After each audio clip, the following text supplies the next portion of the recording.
Hello dear students, स्वागत है आपका एक और नई वीडियोज़ के साथ। 12th बोर्ड फिजिक्स का डेरिवेशन से वाटहीन धारा, कार्यहीन धारा का व्यंजक को व्युत्पन्न करना है। तो देखिए, आप वीडियोज़ एंड तक जरूर देखना। इसका डेरिवेशन हम स्टेप टू स्टेप कर देंगे, तो आपको वीडियोज़ देखना है और नंबर पक्के पूरे करने हैं। 5 नंबर जो बोर्ड एग्जामिनेशंस में 90% पॉसिबिलिटी रहती है कि पूछते हैं ना।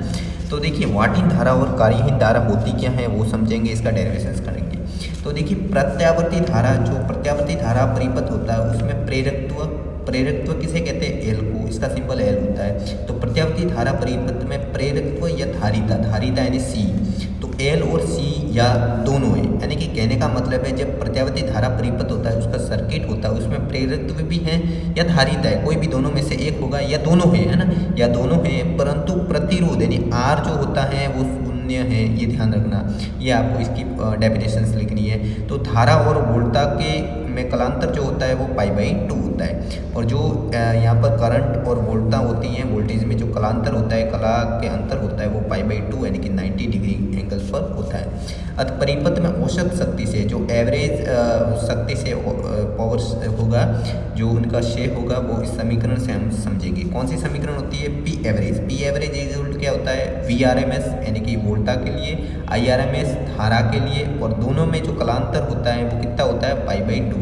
तो cos π/2 यानी कि या तो आगे होगा तो प्लस π/2 या फिर पीछे होगा तो माइनस π/2। तो इसका जो वाटहीन धारा और कार्यहीन धारा का जो व्यंजक, मतलब कहने का मतलब इसका जो कार्यफलन होता है, मान होता है, वो क्या होता है? P average is equal to VRMS IRMS cos plus minus π/2 is equal to 0। इसको हमने क्वेश्चन नंबर 1 दे दिया। ये तो थी इसके समझने की थ्योरी। अब इसका डेरिवेशन कैसे होगा देखिए। अर्थात इस स्थिति में, इस सिचुएशन में जो सर्किट होता है, परिपथ होता है, उसमें धारा तो प्रवाहित होती है, उसमें जो करंट होता है वो तो फ्लो होता है, धारा तो प्रवाहित होती है, परंतु औसत शक्ति से, जो एवरेज शक्ति से होता है वो शून्य होता है, जीरो होता है ना। यानी कहने का मतलब होता है, जो सर्किट होता है उसमें धारा तो प्रवाहित होगी, परंतु जो उसमें शक्तिशय होगा जो वो शून्य के बराबर होगा, है ना। अर्थात परिपथ में ऊर्जा से नहीं होता, अगर शक्ति से ही नहीं होगा तो ऊर्जा से भी नहीं होता। तो ये आपको लाइनें लिखनी है कि परिपथ में धारा प्रवाहित होती है, ऊर्जा से, शक्ति से शून्य होता है और ऊर्जा से नहीं होता, है ना। ये जो आपको लाइनें लिखनी है। और इस धारा को क्या कहते हैं? वाटहीन धारा। वाटहीन धारा को या कार्यहीन धारा को एक ही होती है, तो ये आपको लिखना है। अब देखिए, इसका अब हम डेरिवेशन से स्टार्ट करते हैं। तात्क्षणिक शक्ति P इज इक्वल टू क्या होती है? VMIM धारा और वोल्टा साइन ओमेगा टी और साइन ओमेगा टी माइनस पाई। एक के लिए कला कोण मानते हैं साइन ओमेगा टी, जो दूसरे से 90 डिग्री यानी कि घटा देंगे तो कहने का मतलब साइन ओमेगा टी माइनस 5। इसको हमने समीकरण नंबर 2 दे दिए। बायोलॉजी के स्टूडेंट हो आप तो ये रट लो लाइन कि तात्क्षणिक शक्ति, यहाँ से डेरिवेशन स्टार्ट करना। अगर आप बायोलॉजी के स्टूडेंट हो, मैथ्स वालों को वैसे भी समझ में आ जाएगा, क्योंकि पीछे वाला डेरिवेशन समझे होंगे तो आ जाएगा। VMIM sine omega t minus 5। इसको हमने क्वेश्चन नंबर 2 दे दिए। यहाँ से डेरिवेशन, यहाँ से आपको एक एक ध्यान रखना है चीज़, यहाँ से स्टार्ट काम की चीज़ें होती है। P is equal to average is equal to शक्ति इज इक्वल टू VMIM, है ना। VMIM sine omega t. अब देखिए, इसको हमने खोलना है, sine omega t minus pi. ये देखिए, sine omega t minus A कोष्टक के अंदर है, तो साइन इसको हमने मान लिया ए, कि यहाँ पर मैं मान लेता इसको ए, इसको मान लेता बी।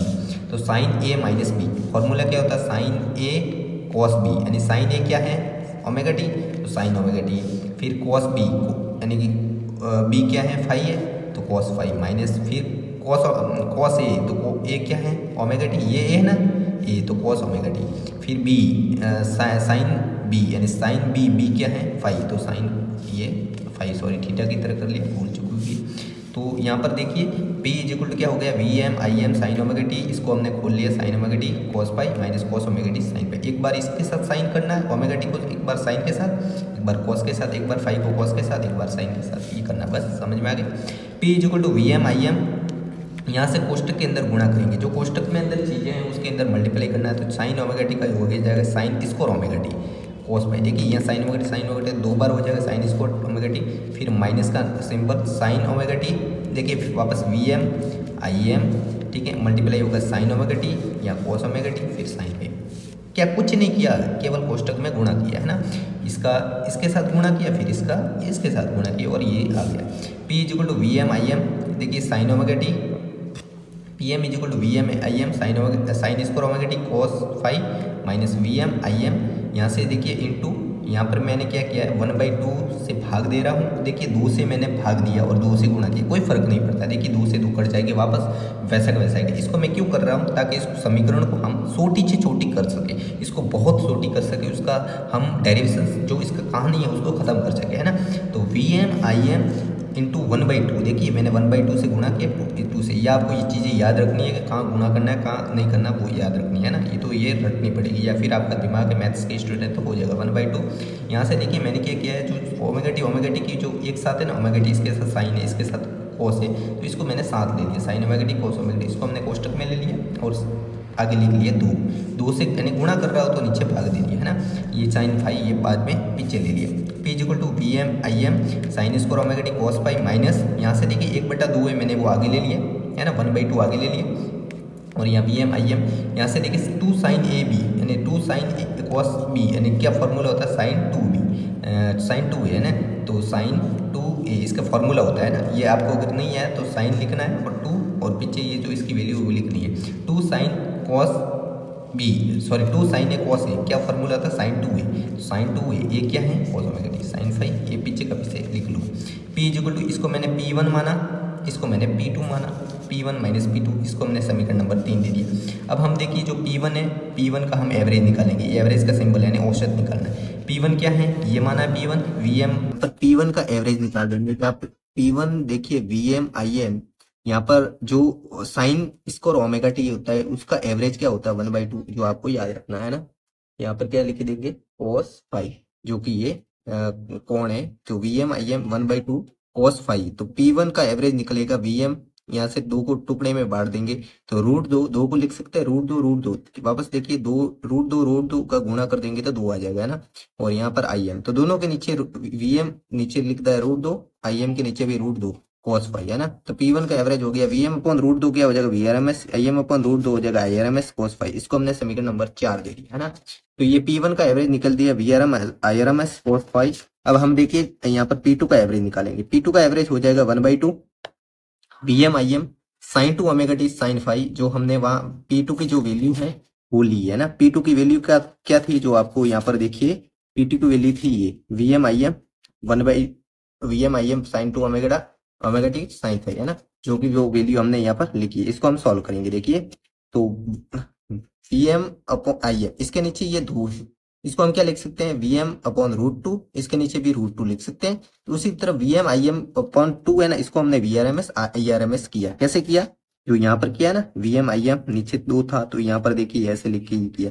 तो यहाँ पर आपको करने की जरूरत नहीं है, आपको लिखना है इसकी जगह VRMS IRMS। यहाँ पर देखिए साइन 2 ओमेगा टी था, तो हमें पता है कि साइन 2 ओमेगा टी, देखिए इसका एवरेज निकालेंगे ना, sine 2 omega t sine five ये देखिए, तो साइन 2 ओमेगा टी का एवरेज हमेशा शून्य होता है ना, तो 2 साइन ओमेगा टी आएगा कॉस ओमेगा टी, तो साइन ओमेगा टी का शून्य होता है। तो ये आपको याद रखने, बायो का स्टूडेंट तो याद रखने की जरूरत है, इसका शून्य होता है।